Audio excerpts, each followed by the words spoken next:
Kulingana na research niliyoifanya mwenyewe binafsi yangu, watu wanaopingwa sana kwenye jamii ndio watu wanaozingatiwa. This means the more people declines you, the more people cares about you. Sasa wengi wamebaki kwenye eneo moja kwa muda mrefu kwa sababu wanaogopa kupingwa, wanaogopa kuonekana wana mawazo tofauti. Uhuru wa kweli unaanza pale utakapokuwa huru kuwa kinyume na wengine wakati mwingine.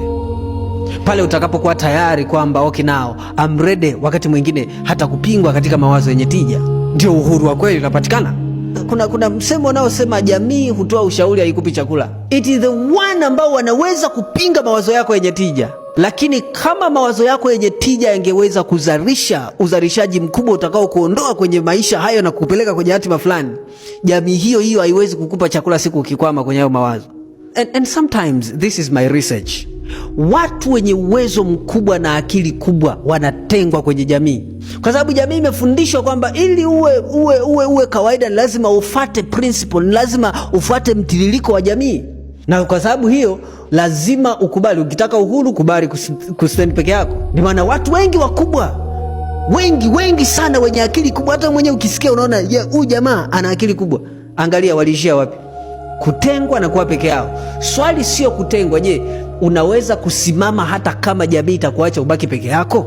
I remember even me when I started, tulikuwa na watu wengi tukaanza, mwingine kuondoka, mwingine hivi, mwingine vile, mwingine sikia. Nikasema hata kama nitakuwa peke yangu, hata kama watakuwa nakuja watu wawili, hata kama nitakuwa na watu wanaonifuatilia labda followers 5, I will still doing what I'm doing, kwa sababu lengo langu I want African to be free. Sio uhuru wa kimwili, uhuru wa kifikra. My assignment to make sure we live changes. Na hii ni sheria ya pili, kwamba ukitaka kuwa huru ni lazima ulipe gharama ya kukubali kusimama mwenyewe hata kama jamii itakukataa. Even Jesus kuna wakati alikataliwa. Maono unayoyaona, kile unachofikiria kitakomboa Afrika, kile unachofikiria kitakomboa Watanzania wenzetu, upo tayari kukisimamia hata kama hao unaotaka kuwasaidia wanakikataa. Mtu mmoja alikuwa ni bodaboda, anaendesha tu pikipiki. Sasa kwa sababu amepanga na jirani yake, sasa jirani yake alikuwa na mtoto mdogo. Sasa yule mtoto alikuwa anatembea kila siku mbali mrefu, anaenda shuleni anarudi, na bodaboda naye anapita njia hiyo. Hasa kwa sababu akaona ni jirani yake na hana pesa za kumpa nauli mtoto kuendea huko, akaona wacha nimsaidie. Kwa akawa anamchukua, anampeleka shule, anamrudisha. Yeye akaona hiyo ni just a solution.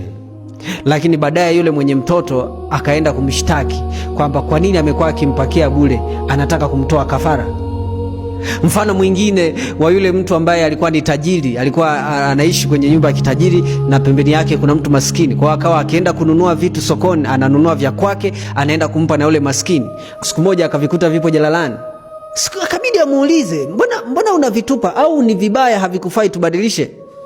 Hakusema, lakini baadaye akaja kusikia huko mtaani kwamba yule mtu anasema kwamba huyo tajiri, wamemwambia watu kwamba huyo tajiri anakupa vyakula kwa sababu anataka kutoe kafara. Na wakati unaweza ukatafuta solution itakayowasaidia watu, na hao watu unaotaka kuwasaidia wanakupinga. Swali, je, utasimama kuendelea kuwasaidia kwa sababu hawataki, au utaendelea kuwa jasiri wa kufanya mpaka siku kitakapotokea? Chuki ya wanadamu is temporary. Usiache kwa sababu watu wanakukataa, is temporary. Leo watasema no, this is not, na kesho watasema tulijua tu hiki kitatusaidia. Wengi tu waliofanya vitu walianza kwa kupingwa, baadaye wale waliopinga wakasema. So chuki ya wanadamu is temporary. Hatuwezi kukata tamaa kutoa solution kwa Afrika kwa sababu Afrika hawataki. One of the laws ya sheria ya pili ya freedom is this: hakikisha umeapa kwamba nitasimama hata nikiwa mwenyewe, then you are free. Anayetaka kunifuata na akubali kubeba msalaba wake mwenyewe.